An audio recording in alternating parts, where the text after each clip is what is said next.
Praise the lord. సహోదరుడు భక్సింగ్ గారి అనుభవములు దేవుడు తనకు బయలుపరిచిన దైవ మర్మములు.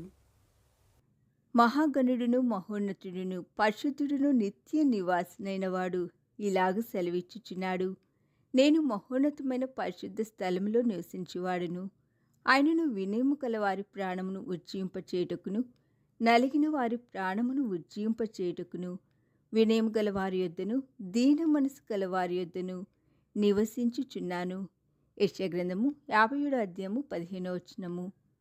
31వ శిఖరము.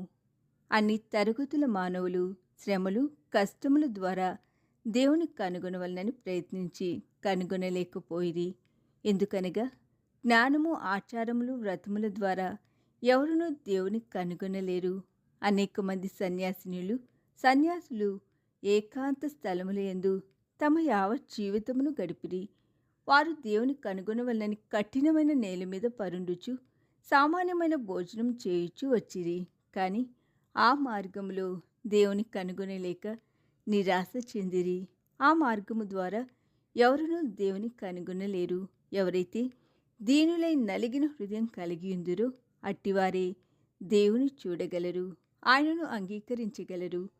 దేవుడు ఉన్నతమును పరిశుద్ధమునైన స్థలములోను మరియు విరిగి నలిగిన హృదయము దీనమైన మనసును కలిగిన వారి యొద్ద నివసించును. రహస్యమిదే. దీనికి ఎక్కువ పాండిత్యం అవసరం లేదు, కానీ నిజమైన అంతరంగికమైన దీన మనసు కావలేను. గలతీయులకు రాసిన పత్రిక 2వ అధ్యాయం 20లో పౌలు తన్ను గూర్చి తానేమి చెప్పుచున్నాడో గమనించుడి. నేను క్రీస్తుతో కూడా సిలువ వేయబడి ఉన్నాను. ఇకను జీవించువాడను నేను కాను. ఇదే నిజమైన దీనత్వము.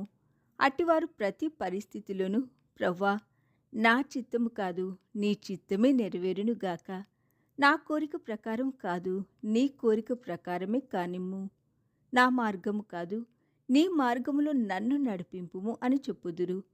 చిన్న చిన్న వాటి నిమిత్తము కూడా వారిలాగే ప్రార్థింతురు. దినదినము చనిపోవటం ద్వారా మాత్రమే దీనత్వం వచ్చును. ఎవడునూ తన స్వంత చిత్తమునకు తానే చావలేడు. దాని కొరకు క్రీస్తు శక్తిని మనము అన్వయించుకొనవలెను. నేను క్రీస్తుతో కూడా సిలువ వేయబడి ఉన్నాను అని పౌలు చెప్పగలిగెను. ఏలయనగా అతడు దినదినము చనిపో రహస్యమును నేర్చుకునెను. 1 కొరింథీయులకు రాసిన పత్రిక 15వ అధ్యాయం 31వ వచనము, 2 కొరింథీయులకు రాసిన పత్రిక 4వ అధ్యాయము 10-12 వచనములు.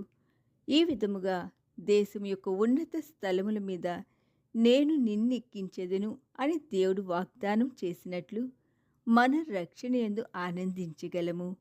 నిష్ఫలమైన అపజయముతో నిండిన జీవితము జీవించవద్దు.